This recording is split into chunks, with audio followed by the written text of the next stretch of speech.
Hello and welcome to the Gale Blade News. Sales at pubs, restaurants and hotels across the UK plunged by £30 billion during lockdown, according to the hospitality sector. UK hospitality said that revenues plummeted by 87% between April and June compared to the same period last year. Boss Kate Nichols said it shows many firms still need government support.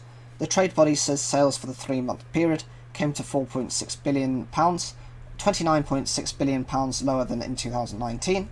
Last year, the hospitality industry contributed £38 billion in tax receipts, a figure that was substantially lower for 2020. Before coronavirus hit, the hospitality sector employed 3.2 million people. Hospitality closures since lockdown include the Italian chain Carluccio's, which has closed 40 branches and cut 1,000 jobs. The owner of Zizzi's and Ask Italian will close 75 branches.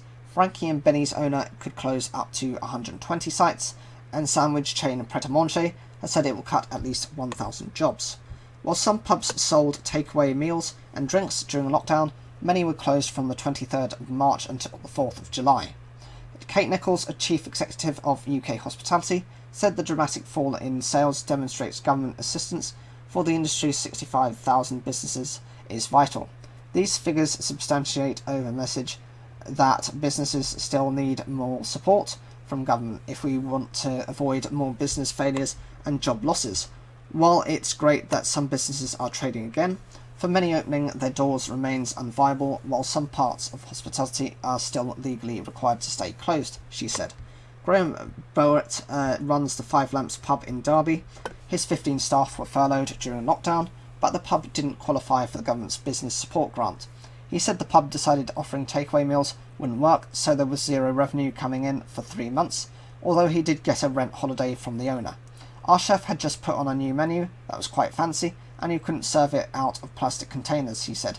Mr. Browett said the pub is now bringing in about 80% of the weekly revenue that it earned during before lockdown. There's still a certain reticence. A lot of our customers are elderly, so we've gained the younger element, but the older ones are still frightened, he said. The pub plans to take up the government's Eat Out to Help Out discounted meals scheme in August. It's an opportunity for us to push our new menu, Mr. Browett said. And his outlook for the pub beyond that: tell me when the vaccine's coming, he said. So what do you think of this? From my point of view, I'm going into the hospitality sector. That's kind of where my interest is. So this is quite concerning. Of course, you've got... The way I see it is all businesses are valuable. All businesses bring income to the economy in some way or another. My biggest concern is this kind of ant fighting within industries. So you've got, say for example, when pubs have been able to reopen, you've got beauticians complaining, you've got these soft play areas complaining, you've got gyms complaining, you've got swimming pools complaining. Oh, it's fine for them, but why aren't we allowed to open? That isn't the point. The point is that there are different circumstances that you all have to face, and that their interactions could be distanced if necessary. The effects of other places, such as beauticians, especially if they're working on your face, means they're going to be breathing on you, which means you're more likely to transfer, the virus if you have it. That is why certain things have been slowed down or are still not available.